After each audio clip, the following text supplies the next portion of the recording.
You are listening to the 5 Acre Parables Podcast.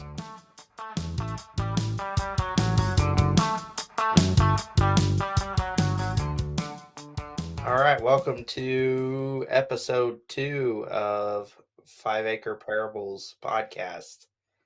I am joined today, of course, by my co-host, Andrew House. So, a couple weekends ago, we both went on our first field trip together for the podcast to the Ozarks Homesteading Expo. I went for 2 days, and Andrew went for 1 day with me. And I thought overall it was very good and very encouraging. Tonight, we were just going to talk about some stuff that we saw there. My first one is going to be a complaint. It's not a huge complaint, but it is a small complaint. So it's the Ozarks Homesteading Expo, right? I And think so. somebody rolls up with a 24-foot long chicken tractor. Do they not know that we're in the Ozarks? Yep. That there's not that thing's going to roll down the hill in 10 seconds flat? Yeah. Did you ever see a price tag on that thing? I did not. I didn't really want to look at a price tag, if we're being honest. Yeah, it probably would have been poor for my health to see how much they actually wanted for those things. They looked fantastic. Oh yeah.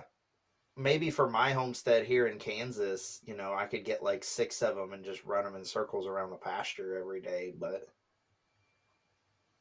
I don't know that I'd ever make my money back doing that. No, probably not. The only guy I know of that ran extremely expensive chicken tractors did it for a living, and he had always had over 1,000 birds, and his tractors cost like $1,000 each, and they were set up where he would push them with a side by side every single day. He would just run into them and push them in granny gear and then back up and push the next one, and he had a whole line staggered going through a pasture doing that up in New Jersey. Wow. Was there a big dent in the back of them where he kept hitting them? No, they were not built out of aluminum, they were built out of steel. No. They were extremely heavy, like you can't move them without equipment. No. Good If their grief. side by side went down, like they were stuck wherever they were at, they couldn't like pull on a rope and pull them. All right, what else, Andrew? What did you like, dislike? What did you learn? Anything exciting? All right, so this isn't anything necessarily that was at the expo per se, but I have said for a very long time that if America quit wasting so much yard space and actually messed with growing some of their own food, that it would be extremely productive for us as a society. And there was a boatload of people there. I don't know what the actual head count was, but it was really nice to see like probably 1,000 people. I'm guessing there was 1,000 people there. Easily. Um, Really, it truly that was. were very eager to grow their own food, raise their own animals, have a garden, and just have the same mindset that we have had for a while. And it was encouraging to be around that many people that were like-minded as far as trying Yeah. to live the lifestyle that we're living. Yeah, it was really impressive because I've been to this. This will be the third time I went to this. I was trying to get the full story, but they had it in 2019 in Neosho, Missouri. Huh. And something about that location wasn't good for them. They couldn't do everything they wanted or something. And then 2020, they couldn't have it because COVID and government regulations and all that hooey. And then I think they had one in 2021 and then 22 and 23. But I went to the one in 19 and then the one last year. And between last year and this year, it definitely doubled in size. Yeah. Yeah. Homesteading seems to be becoming much more popular. And so I think that was definitely visible in like that Yes. large of a crowd in this area. Now, I would also argue, and we were going to get to this at some point in time, that would be partially thanks to or the fault of the fact that they were able to get Joel Salatin to come this year. Yeah, for sure. For those of you who may not know, Joel Salatin's kind of the granddaddy of all of this shenanigans. Which he's a really good guy, but it's very interesting. He's got a very interesting perspective on a lot of things. But he's definitely one of the more celebrity homesteaders. And I would be willing to bet a significant amount of people were like, on the fence about whether or not they could make it. And then they saw that he was coming and decided to go. When the day me and you were there together, he was doing the lesson on chicken butchering. And like, I guarantee you, like, at least half the people in there have butchered chickens enough they know how to butcher a chicken. They were there to see him, not to see how to butcher a chicken. I would disagree with that, actually. You think so? Yeah, I really do. Wowzers. People need to pluck some more feathers. I don't even think half of them had. Yeah. No, there was a lot of people. And last year and this year, they had Brandon, the farmstead meatsmith, there, and he was doing classes on pig butchering.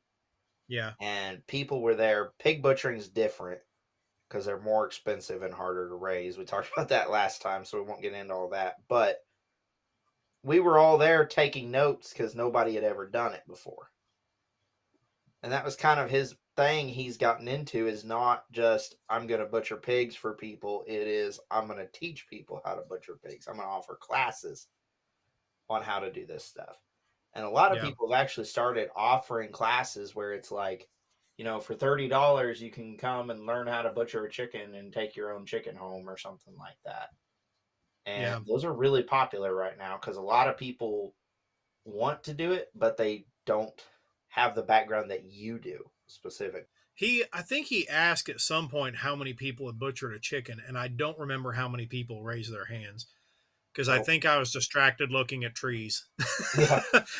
In the background, I was looking at the trees while he was talking about that. It was really funny. You could tell a lot of the people there, the vendors and stuff, were used to getting dumb questions from people. And then you would roll up and ask like a hyper specific question in a very not rude way at all, but you would roll up and ask this hyper specific question and they'd be like, oh, hey, somebody that actually knows what they're talking about. This isn't what I've been dealing with all day.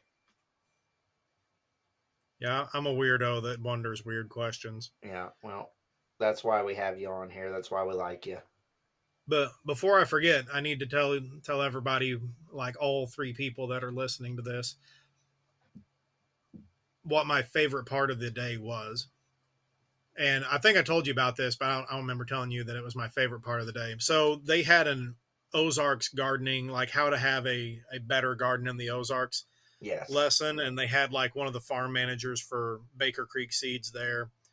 And so the tent was packed. So like me and like, oh man, I don't know, 50 people were like sitting on bleachers outside of the tent where we could still hear and see inside the tent.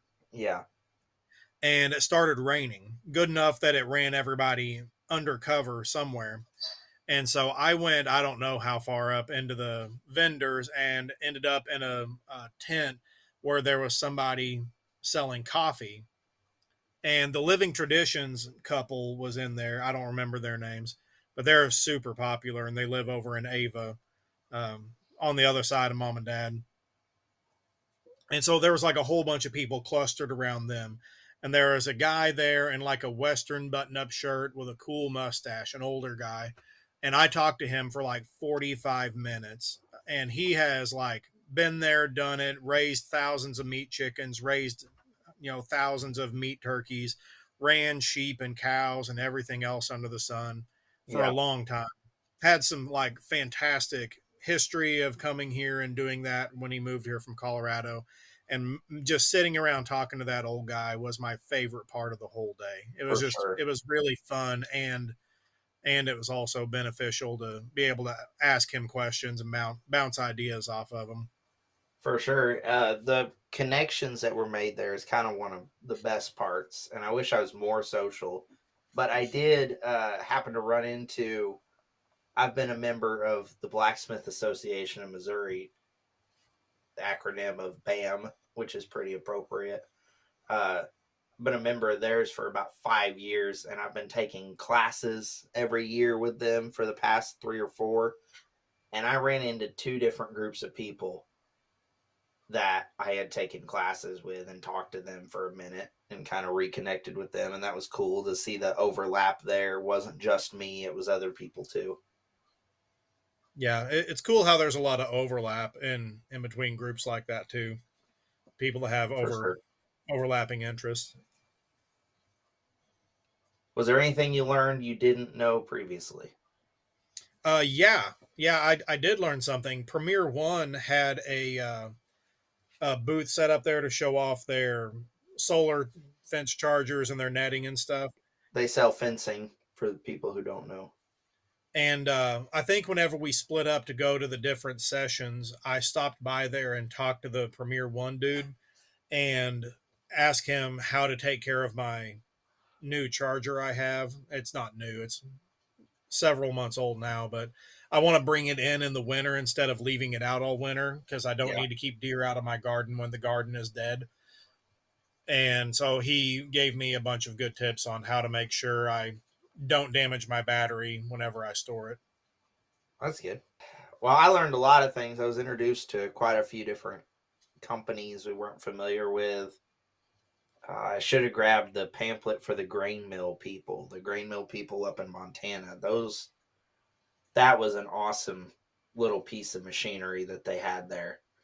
It was really cool that they had one set up where somebody could crank on the mill and actually make flour. Like I'm not in the market for a grain mill because I'm not set up to grow grain here. Yeah, Probably won't be for a very long time. But that mill made me want to buy one. Like I don't need it, but I wanted to buy one after seeing it and touching it and seeing flour coming from the other side.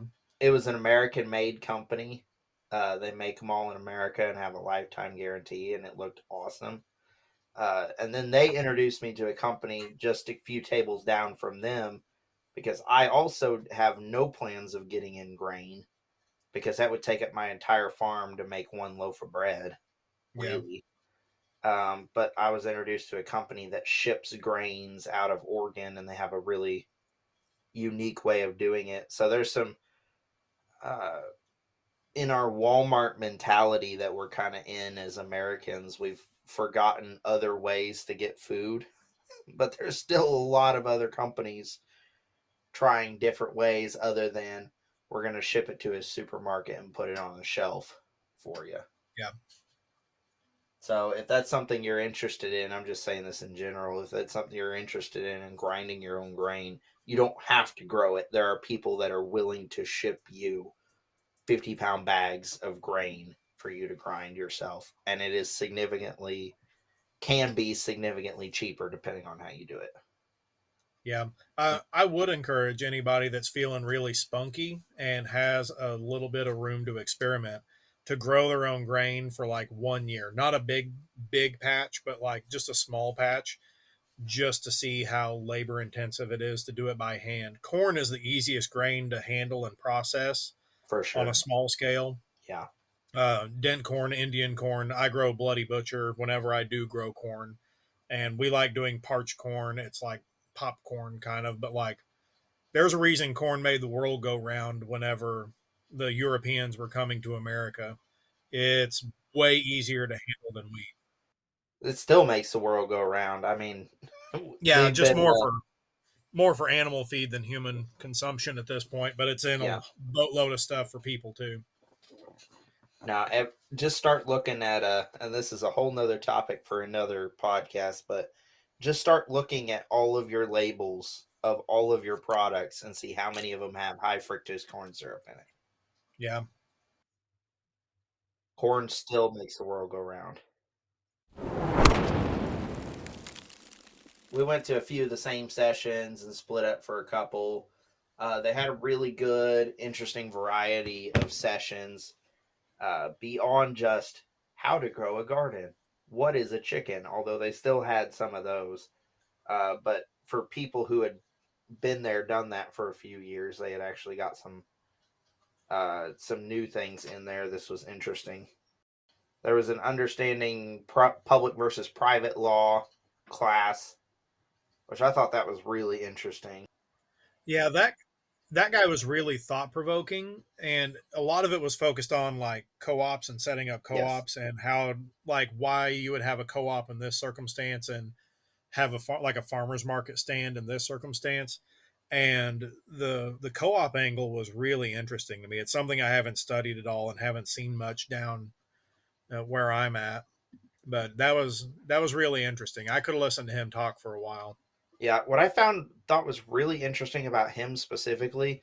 All right, I'm looking him up so we can say his name instead of just him. Yeah, the native domain guy, Wyatt Gober. I don't know if I'm saying his last name, so if he ever happens to hear this, sorry if I butchered your last name. But he wasn't actually a homesteader. Like, as far as I could tell from what he was saying, he's like, I just want your products. I want to eat healthy. I want to have access to other products that aren't shipped in from China or wherever else that we're shipping in our stuff in. And so Yeah. he was basically the coordinator for this farmer's market that then turned into a co op grocery store that then turned into a nonprofit group under all these different corporations or not corporations, these public and private entities. And I don't even want to try to explain it because I still don't understand it, but he definitely provided a great, easy to understand introduction to like, hey, if this is something that interests you, here's what you need to start looking into. Here's the different options. You have options. I think that's the number one point of the class is just you have options other than playing entirely by government business rules. Yeah, I think you're right in that he wasn't a producer. He's more of like an organizer and setting up outlets for people to sell their products at. That seemed to be what the co op and the farmer's market stand even was for him. But really, that is necessary if people are going to be legitimate about For sure. trying to break out of the like the grocery store mentality where you spend. I mean, don't get me wrong, farmers markets are fun and stuff. I think you should be very careful who you buy from at a farmer's market because I've seen people just buying produce and then taking it to a farmer's Yeah. market and marking it up and then selling the exact same stuff you would get anywhere else just at a higher price. And people feel good because they bought it from a farmer's market. So they think they're buying it from a producer. But people don't do their grocery shopping at a farmer's market. Like nobody is buying their whole family's week's worth of meals at the farmer's market. I mean, there's like a rare person here and there that does it, I'm sure, but by and large, the vast majority of people that go to farmers markets aren't buying their whole week's groceries there. And his co-op really seemed to be a step in the direction of replacing a grocery store with the closest thing to Yeah. buying it straight from the producer because the producers are bringing it there to the co-op. So it's like a direct from producer grocery store almost. Well, this is also, again, we're trying not to get too far off topic this time, but one thing I want to talk about very soon is the idea of self sufficiency. Is a buzzword that people throw around, is a term that people want to throw around that I've thrown around for a long time as something I want to be. And I've kind of had the revelation in the last 6 months that self sufficiency is completely impossible. Yeah, it is. You cannot produce everything yourself. Nobody in the olden days, the glory days, was producing everything by themselves. They were producing half a dozen different things and selling the excess and trading with other people that were making other things. Trading it for what they couldn't grow or Yes. produce in their own location. Yeah. I always go back to pretty much the first introduction we ever had to homesteading was the Little House on the Prairie books. Now we did Yeah. watch the show eventually, but I remember the books way more vividly than I ever did the show. And they have a lot of different sections in the book where it was like, okay, now it is time to go to town and sell X, Y, and Z to the general store. And while we're there, we're going to spend like half of our income for the year stocking up on stuff. Yep. I could ramble about this for a long time. Yes. We're going to buy barrels of this. We're going to buy like 25 pounds of lead so that Pa can hunt all winter and Yep. make his own bullets and all this other stuff. Because if you're truly going to be self sufficient, you have to mine your own ores and smelt your own ores. You have to grow every single food category you need. Yep. You know, you have to build your own solar panels from scratch. That was something, uh, one criticism I had. One of the things that I went to the most was the solar power stuff because I'm looking at getting into that unprofessionally and professionally. And so I went to both of his classes and they were very good. This guy, I've got the schedule pulled up so we can say people's names. There he is. David McDarris from Missouri Wind and Solar, which they are an awesome company. Highly recommend them. But he kept saying, you know, if you want to be self sufficient for your power, you need to get X, Y, and Z. Well, that's not true self sufficiency because we have to buy the solar panels and the wind turbines from them or Correct. from whoever else, from whatever company. And you are incapable, unless Kansas has way more minerals than I'm aware of, you're incapable of producing your own batteries, Exactly. We just don't for have example. lithium.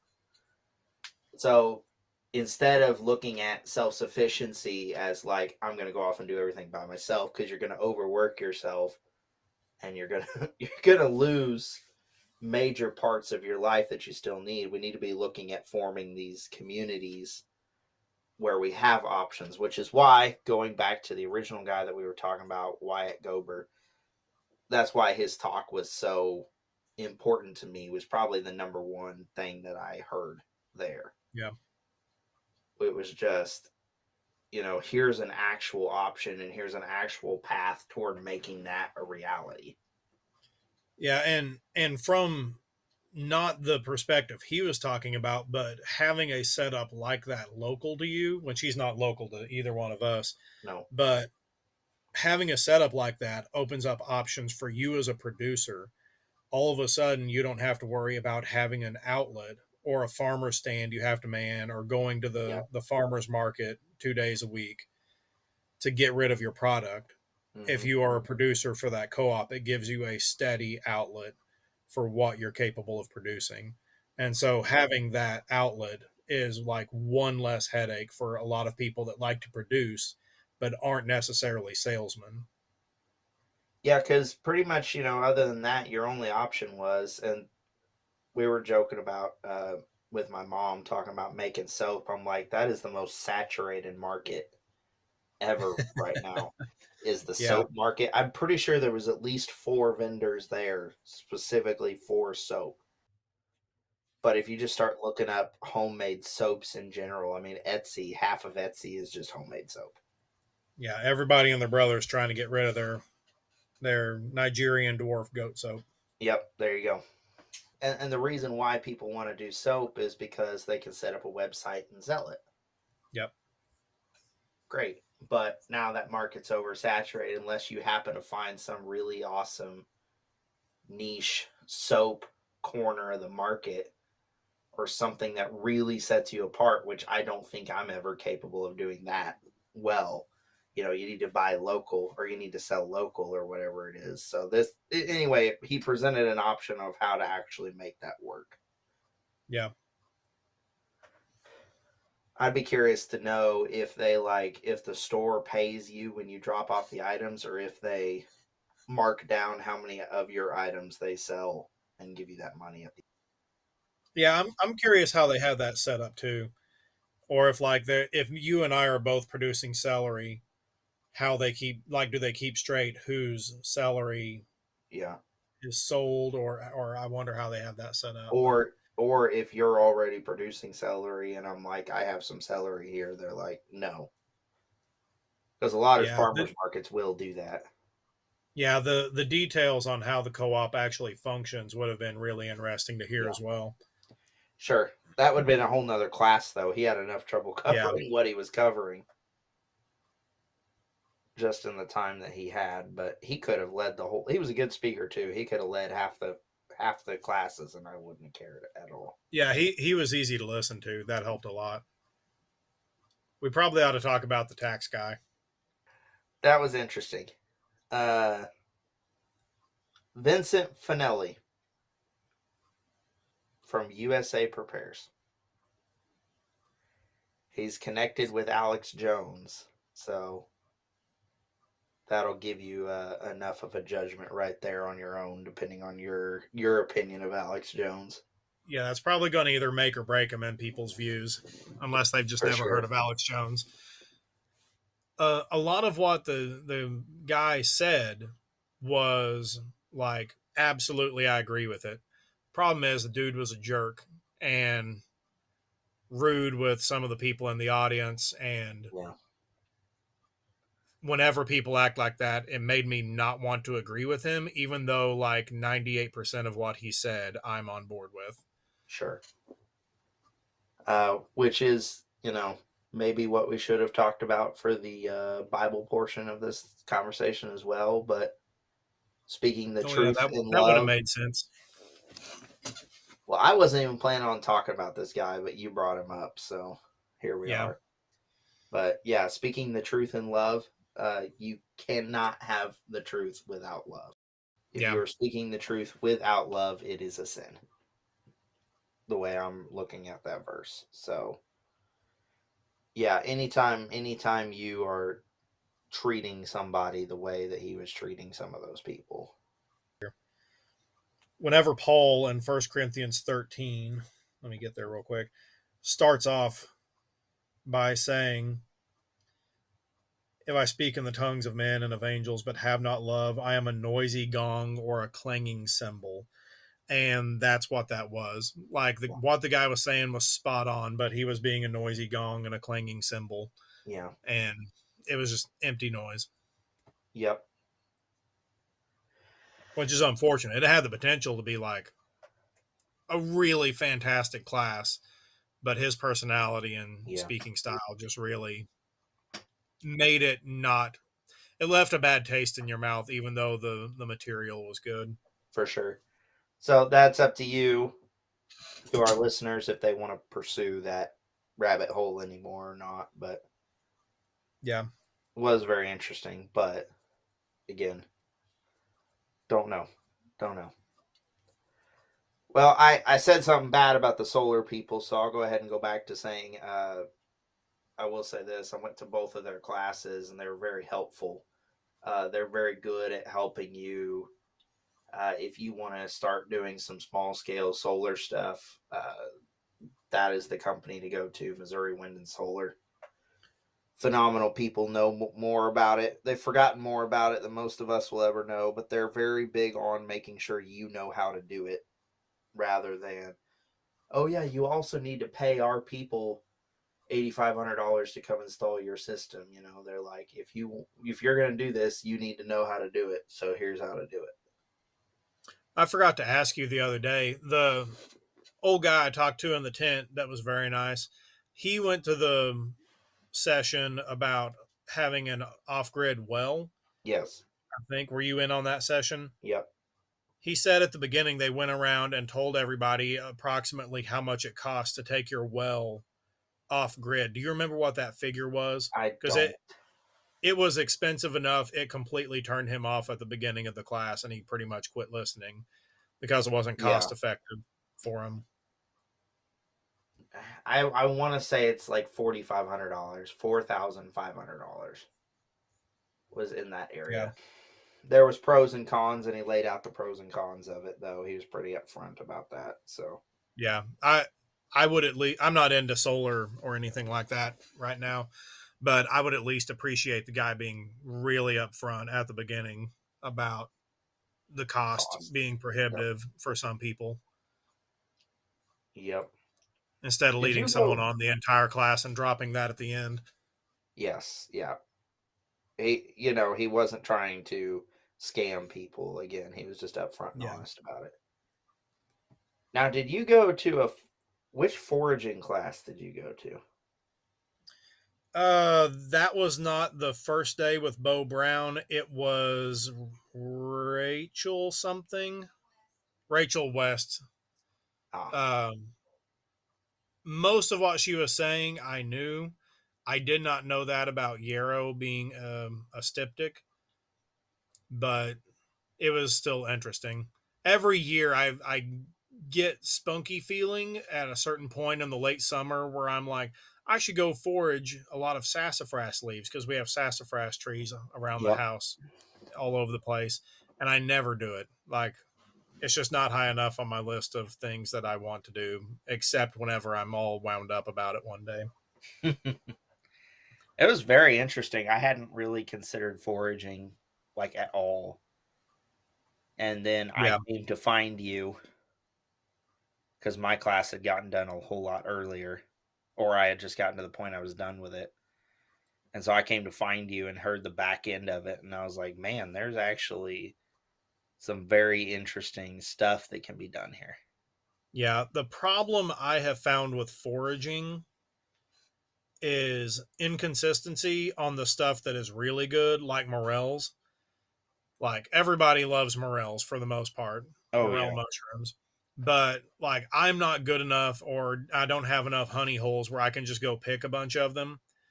And so it's inconsistent for me.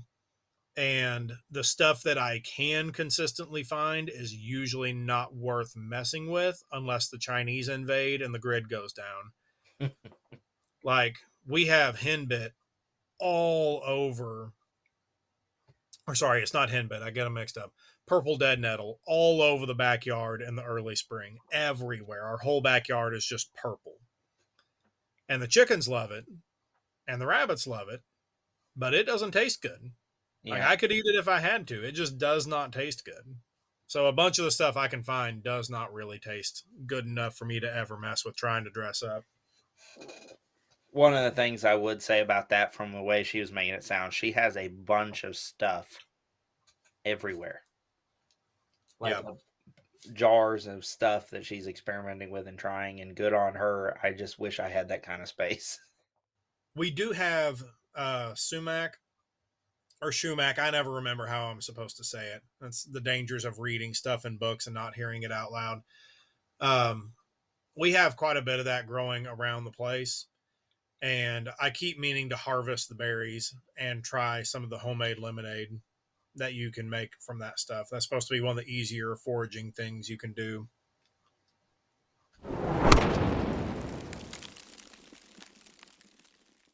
What's final thoughts on the Homesteading Expo? Was it worth Yeah, it? Worth the it, time? it was a good time. Uh, if you are a nerd that reads a lot, you're not going to just learn a whole bunch at the expo, but it is a good time and it's really nice to be surrounded by like-minded people and it's encouraging and Mhm. uplifting. Yeah, especially if you go. I would say one of the better parts for me personally was going and talking to the vendors and allowing them to try to sell their product, but their products are all really good. So the grain mill people and the connections I made through that was something we're definitely going to be working on pursuing here in the next year or so. So that was really good for me. It was just cool to see a lot of the ideas that people were doing, a lot of the because there wasn't just classes, there was demonstrations going on. Yeah. Uh, we didn't stop and watch the sawmill because you have a sawmill. You're Yeah. doing that every day, so what's the point of that? But if you're interested in seeing a sawmill run, if you're interested in seeing blacksmithing done, uh, all of these different things, there are a lot of just demonstrations going on too as well. Yeah. So definitely worth the time, definitely worth the money. Pick a few classes to go to, pick a few things to look at, and don't go on Friday when it's 107 degrees outside. Yeah. One thing they were missing is a taco truck. Oh yeah. No, they had a Chinese truck and I was not sure about trying that like at all. You may want to bring your own lunch cuz they here's a sad thing. They doubled the amount of food trucks that they had from last year. but they should have had that amount last year. Yeah, because So, they only had like 6 this year, right? And I think one of those was just drinks, yep, and one of them was like goat ice cream or something. yep. So they need to double or triple the amount of food trucks that are there, food vendors. That may be what Andrew and I do next year is open our own food booth for the weekend. So, funny story. Do you ever read Louis L'Amour? No, but I know who he is. All right. So, anybody that hasn't read Louis L'Amour, he's an old Western author. He wrote like a good jillion different books that more or less have the same good guy by a different name in every one of them. He's always tall, super strong, shoots extremely well, handsome and good with the ladies. Sounds like And us anyway. in a couple of them, he focuses on mining. And some of the people in the town always talk about the money, the consistent money in a mining town was never in the mines. Some mines hit it big, a lot of mines just barely got by. Everything was extremely expensive because it was being shipped into the mining town. The things that consistently made money in a mining town was timber.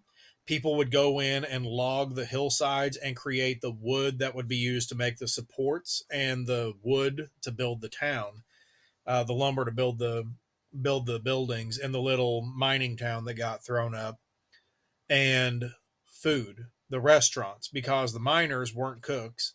They didn't have access to good food. And so if you had a restaurant that had access to chickens and eggs and bacon and stuff like that, the miners would pack in there and they would charge a really high rate because it was hard to get food out that far usually. But the restaurants and the lumber companies were what made money in the mining towns. And I've heard the same thing about craft fairs and stuff. The food is in the food trucks if you have a good one.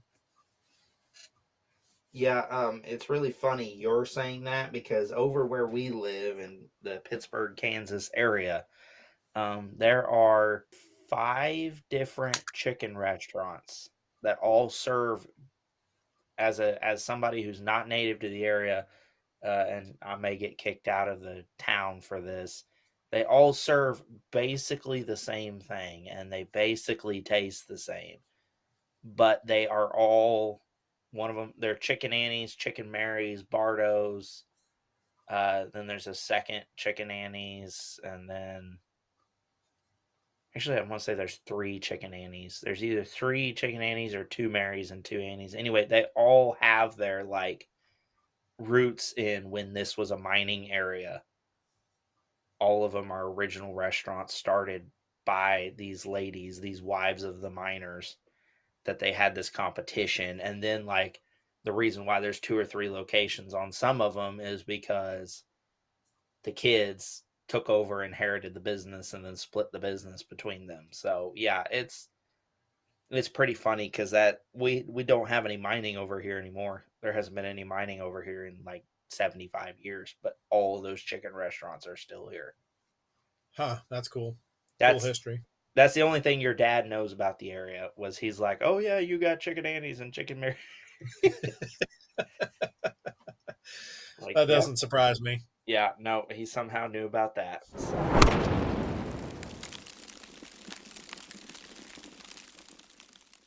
for our biblical portion tonight, we wanted to kind of talk about some of the spiritual benefits to homesteading.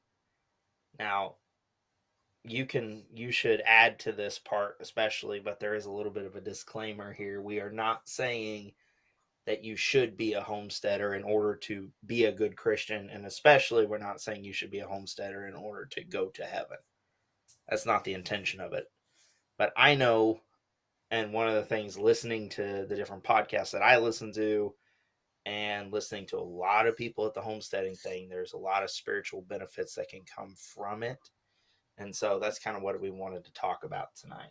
Jesus came to this earth and was not a homesteader. So obviously, you don't have to be one to be a Christian that is faithful, but there definitely are spiritual benefits that you can see from being one. So lead off with one. All right, so I've said this for a long time, but I'm going to try to dress it up with Bible passages to show that this is not just me thinking this. The closer you are to food production, I think the more you realize your reliance on God. And really, this goes all the way back to the roots of man being created. Whenever Adam was created, Adam and Eve in the garden, he was a garden tender, not like a vegetable garden. It was more like a park setting, I think. But still, he had a job of tending the plants, and that provided the necessary food for them to exist in the Garden of Eden. And then once he was kicked out at the tail end of Genesis 3, he still was going out and growing his own food to be able to eat bread at the end of the day. And the more, like you were talking about, I think this is before we started recording, but you were talking about rain and how there hasn't been like a really good rain in a long time. We as a culture typically do not pray for rain, but the more I grow food around my place, the more I find myself praying to God for good weather that is conducive to helping me achieve a goal of producing something. And so the old adage of Paul that he used when he was talking to the Corinthians in chapter 1 of First Corinthians of Paul watered, Apollos watered, but God gave the increase, is he was using that as a spiritual metaphor, but as a literal example of what we do. You know, just as far as gardening goes, I put the seed in the ground, I cover it up, I mulch it, I put water on it if God doesn't send enough rain. And ultimately, it's still God that gives us the produce that comes from that, because like seeds blow my mind. There's a psalm from David, chasing a rabbit for just a second.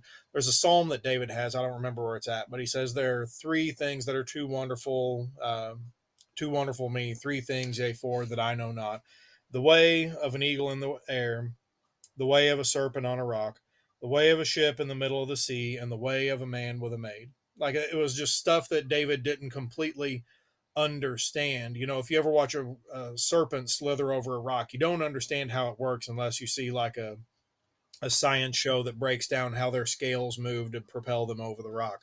I don't understand the timer that is in a seed. A seed doesn't have a brain, but like especially seeds that need stratification, God has set a timer in there and a thermometer so they know whenever the temperature changes and there's the correct amount of sunlight and moisture and conditions are right, and they say it is time to grow. I don't understand how God has done that in a seed to a degree where, I mean, it works incredibly consistently to grow food for billions of people over the course of human history, and it still works, and God designed it that way. And so it brings us closer to God. We realize our reliance on him and everything he provides for us, from the very air that is around us to the water that falls from the heavens. And it also makes you realize how much God is doing as far as providentially sending rain, continuing to shine light upon us, just preparing the soil that is there for us to put our stuff into, or run our animals on the grass that he set in place a long time ago. So that's the main thing that I have benefited. The main way I've benefited from homesteading. So for me, this is one of the main points that I wanted to make too. Was, you know, what's cool about it is, like you were saying, there comes a point where we just cannot do it ourselves. You can throw money at it. You can throw the most expensive machines in the world. Right now, where we're at, it's harvest season, and right down the road, there's these $1 million combines running around. And if you've ever seen the side of one of those opened, that blows my mind how complicated they are. Yeah. And the machine that they are, but the entire machine is designed around working with something that God either gives us or we don't have it. Yeah. It's all designed around harvesting corn or harvesting soybeans, where it's all dependent on, we can have all the combines we want, we can have all the fertilizers we want, we can have all the tractors we want, but ultimately God is the one who allows us to continue to use those. He's the one that gives us the base product to work with there. And yeah, I definitely the only counterpart, and obviously I think this comes into a big study on providence and how exactly does that work and what does God give us or not give us. Or I think in a perfect world that God originally created, all of this would function perfectly, but because uh, God gave us the ability to invite sin into the world. I want to make sure I said that right. God gave us the ability to choose to invite sin into the world. Not all of that works perfectly anymore Yeah. Yeah. because we still. Whenever I was looking at the tail end of Genesis 3 earlier, and Sure. God is telling Adam that it's not all going to be blue skies and rainbows at this point for producing food as a farmer or a gardener or whatever. Yeah. He talks about there are going to be thorns, and every time I get stabbed in the hand by a blackberry briar or a multiflora rose, I take just a tiny second to thank Adam for Yeah. giving us thorns because they weren't originally there. Well, one of my favorite things about homesteading, one of my favorite spiritual benefits of that is if you look at how many parables that Jesus teaches around farming in general, just these farming concepts that we should be more familiar with, but we aren't sometimes. But it really makes these parables come to life. I've heard three different sets of people who are shepherds talk about here recently how much they love raising sheep because they have a very clear understanding that they didn't have before Yep. about what exactly it means when Jesus says we are like sheep without a shepherd.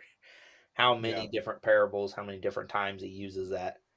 He talks about I am the shepherd in the book of John. He has the parable of the lost sheep and all these different things. And these people are saying, and I agree, even though I've never raised sheep, I have chickens who are annoying to deal with too. But they just these animals, they're headstrong and stubborn in their own way, but yet they're all constantly out there screaming at me to feed them. Yep. And you got to understand a little more, what are we putting God through? We're headstrong and stubborn in our own ways and in our own sins, and yet we constantly are yelling at God to do this and do that for us. Yeah. Helps to put your relationship with God in a better context. Whenever I learned grafting, not too long after that, I taught the book of Romans, and whenever I got to chapter 11, I was like, "Whoa!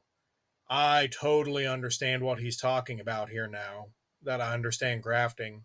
It it real I think you said it jumps off the page. Yeah, it absolutely. Whenever you have like hands-on experience in doing what they're using as a metaphor or a parable to try to teach you something, you really get it. It really jumps off the page whenever you've got that hands-on experience with it.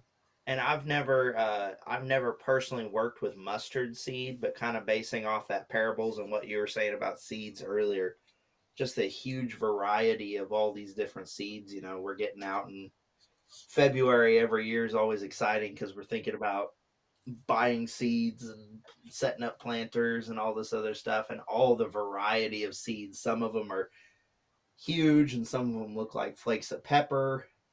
Some of them are long, some of them are round. They are all there and designed. And again, I think because sin is in the world, not every seed works perfectly, but they all generally do what they're designed to do.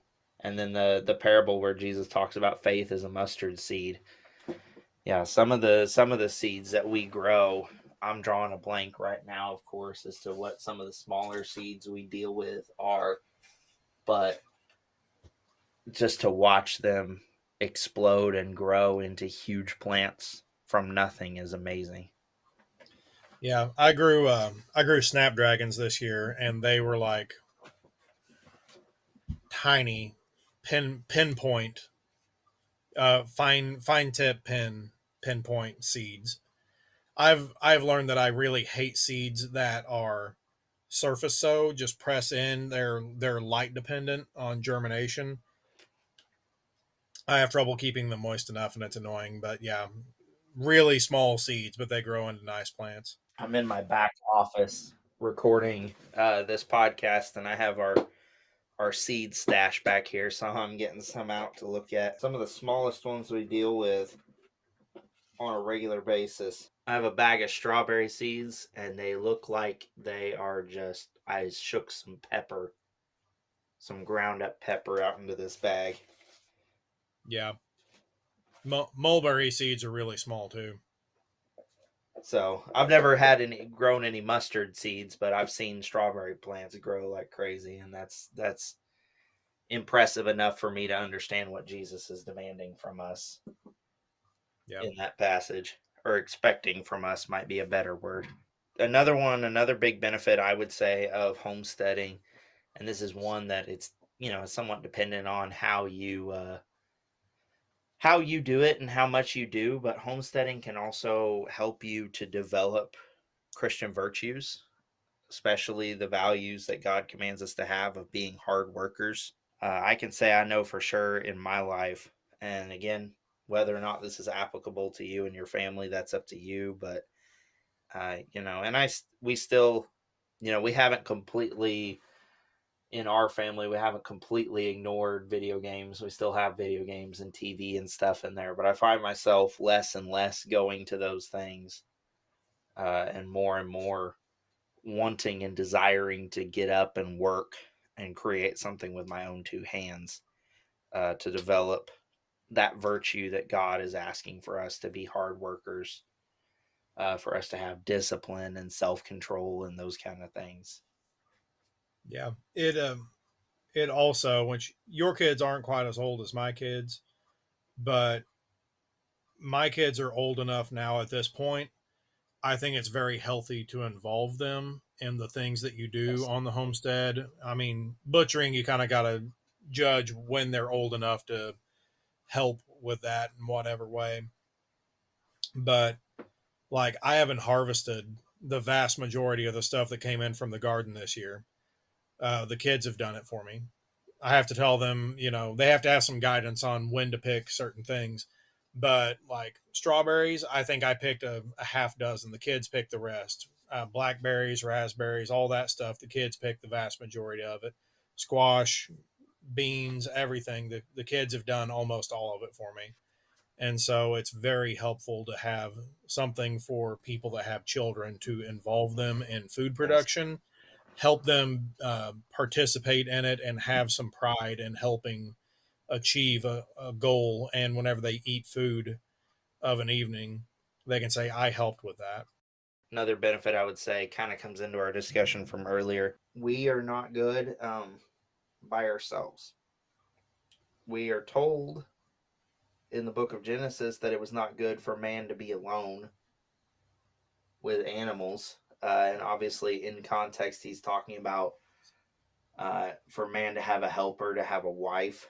And I think homesteading for us has kind of provided that goal in our marriage outside of just we're going to raise kids, and have fun together. It's kind of provided a goal for us to work towards together, but it's also, like we were talking about earlier, understanding exactly how much you need other people to, Yeah. instead of us wanting to go off and be lone wolf. We kind of learn how to work together and have to learn how to work together.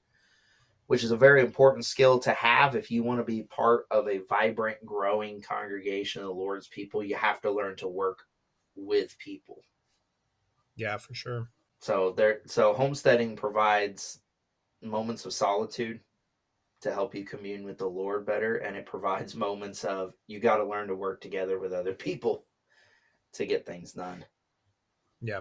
Traditionally, people that were homesteaders and even farmers, but more so, I think, on the homesteader scale early on, there was a sense of community. To go off of what you were talking about, there was a sense of community that was very much intertwined with every family in the community. Whenever they went to raise a barn, the whole community would show up, and they would just try to feed them to the best they could.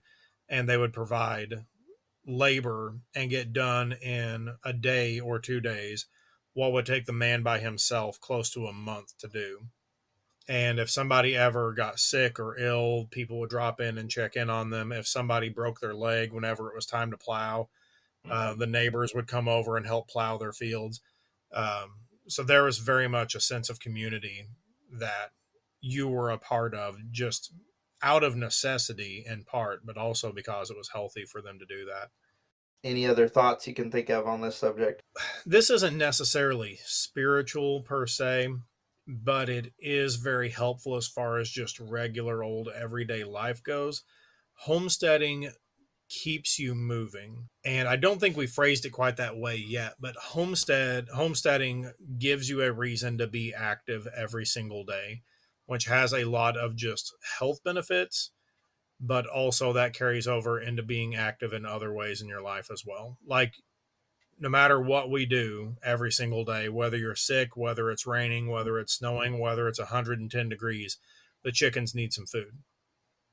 And so you got to get up, you got to go out, and you got to do something to help take care of your animals. Your garden needs picked or weeded or whatever.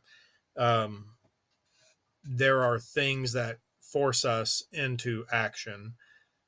There's an old dairy farmer over here in Highlandville that I don't know how old he is. He's in his 80s and he's still milking cows every single day. And everybody we ever talk to about that guy, everybody agrees. Whenever he stops milking cows, he's going to die.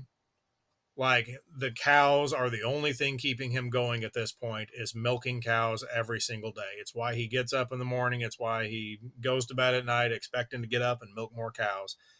And so homesteading gives us a sense of purpose that gets us up every single day and motivates us to action. And if we have the proper mindset, we should parallel that over into action and a sense of movement spiritually as well. Yes, because both the Highlandville congregation where you're at and the Pittsburgh congregation where I'm at recently have been doing a study on the seven churches of Asia. And it's very interesting how the church at Laodicea, the last one, is commended for being, or is condemned, not commended, condemned for being lukewarm. Yep. Which I find this interesting, and I may be reading too much into it, but molecularly, that is a state in which the molecules are just kind of there. They're not frozen and providing any sort of benefit in that direction, and they're not heated up and providing any sort of benefit in that direction. They're just in the middle. When we were talking about it, you either want hot food or you want cold food. Yeah. Room temperature is usually far less than ideal. Yes. Lukewarm is you've failed in one direction or another. And that's what they're being condemned for, is the fact that they are lukewarm in their faith. And so kind of those, and I think this would go back to what I was trying to say earlier about the discipline that you can learn. Applying the Christian values that you're learning from homesteading can help translate over into your work with the church and help you make sure that you are not part of the problem if a congregation is stagnating. Yeah. Oh, I don't know. Maybe I'm stretching this a little bit too far, but in that passage talking about Laodicea, I find it really interesting that it says, you say, I am rich, I have prospered. And then this line I think is really interesting considering what we were talking about earlier. And I need nothing. They were saying, I don't need anything. And by extension, they're really saying, I don't need God in the way that people that work for their food all the time realize that they are entirely reliant upon God just to exist here on this earth and to feed themselves every day. So I find that really interesting that we ended up there. And that's what they said. I need nothing. When a homesteader that is a Christian absolutely understands, I have to have God or I will not continue to exist. A homesteader who, I will add, is trying to be in many ways self sufficient. Yeah. And this, again, maybe we should just save this for a whole nother podcast, but self sufficiency is not something you can attain truly, but we are trying to break ourselves from the system and learn to provide value in Yeah. our own lives, and understanding that we're only going to be able to do that with the help of God. Yeah. We were worthless and he made us worth something. Our Yeah. sins had made us worthless and we are now worth something because we've been bought and we've been paid for by the blood of Christ. And so all of our lives should be dedicated to the idea of, well, we can't pay God back for what he's done for us, but we need to be creating value. Yeah. Because he's investing in us. If we go back to the parables again, parable of the talents, I want to say Matthew 26 or 27, the parable of the talents. Because I've heard a million different applications of that parable. Uh, when Jesus is saying talents, he's saying talent is a unit of money. Yeah. But I've heard people talk about talents as in abilities that he's given us. I've heard people talk about the money aspect. I've heard people talk about the time, all these other things. God has invested in us, and we need to be trying to bring about a return on investment, not as in we can pay him back, but as in we are trying to honor the sacrifice that Jesus has made for us. Yeah. Yeah. The ESV has the word entrusted. He entrusted to them his property. And so that's what he's done with us Yeah. with ability, time, money, everything that we are and have. He's entrusted it to us. And so we're going to be stewards one way or another, either a good steward or a bad steward of that.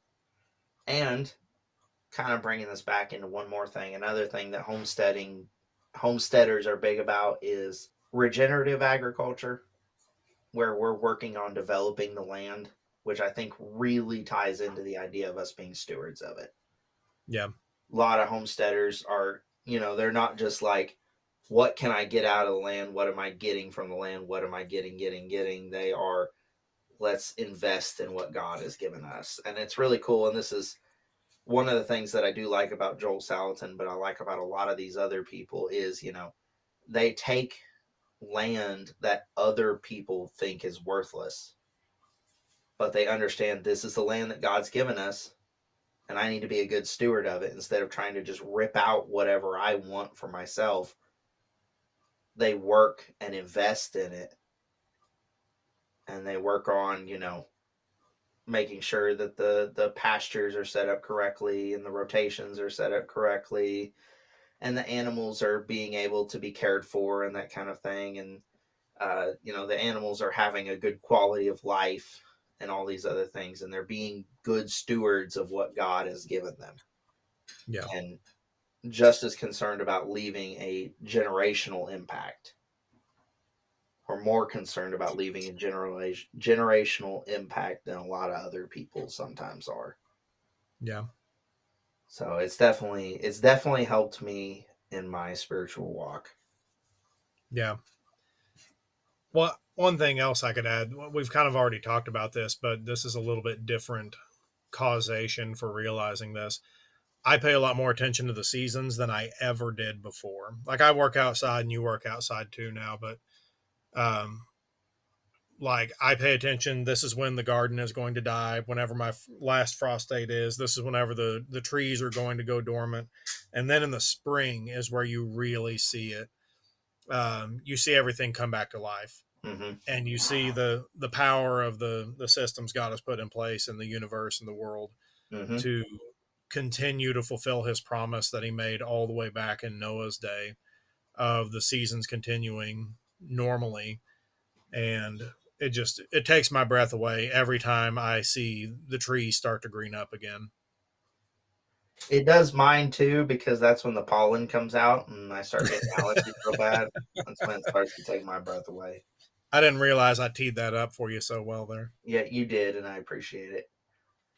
But I do agree with you. One thing that I've found kind of interesting, and one of the things I've really been pitching to a lot of people, is one of the things that people struggle with in our day and culture is seasonal depression. Have you heard of this?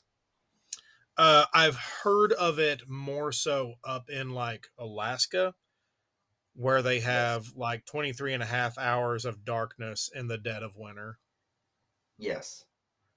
But not just Alaska, but people all over the world are getting seasonal depression. Basically, it's Yeah. mostly in winter.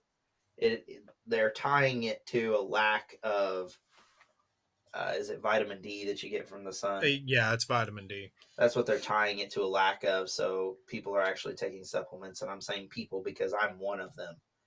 But one of the things that has helped me with that is the different seasons providing different things. You Yeah. know, if and I'm not just one to dog on office workers, but if you're an office worker and you work a 9 to 5 every day, what are you doing all spring? You're working a nine Yeah. to five. What are you doing all summer? You're working the same 9 to 5. What are you doing all fall? Working the same 9 to 5. What are you doing all winter? Working the same 9 to 5 with less sunlight. Yeah. And so a lot of this is just, people get stuck in these ruts and they don't understand that God has designed these different seasons as opportunities for different times to do different things. Everybody's like, they take advantage of spring break or whatever, they take a summer vacation, but it goes beyond that, just the different work that is in the different seasons. Spring and summer, you're planting and harvesting. Fall, you're doing some harvesting too, and you're cutting wood for the fireplace, and you're making winter preparations. And winter, you're using what you've laid by in store. Uh, and then spring, you're starting the process all over again, where you're planning for the future. And it just provides different things to work on, different mental challenges, not in a bad way, but in a good way, different mental challenges that help you, give you something to look forward to instead of just the same old thing. I was talking to one of the kids the other day. Winter is actually one of my most productive homestead seasons, and that seems so backwards because the garden isn't growing, the trees are dormant, the animals are not as happy as they are in the spring or the fall. But because there is none of the other stuff happening, that's when I get the most improvements to infrastructure, garden beds, trellises, clearing out trees for better light exposure to certain areas. That's when that stuff gets done, is in winter. And so a lot of the like really dramatic changes happen during the winter, whenever things should, you would think, be the least productive. It's a different season with different times to work on different things. Yeah. So makes you appreciate the little ways that God helps you to appreciate the little ways that God has created the earth. So, Yeah, for sure. all right, we will leave it for there for tonight. Appreciate everybody tuning in. Andrew, thank you again. Thank you. All right, we will see you all later. You have been listening to the 5 Acre Parables Podcast.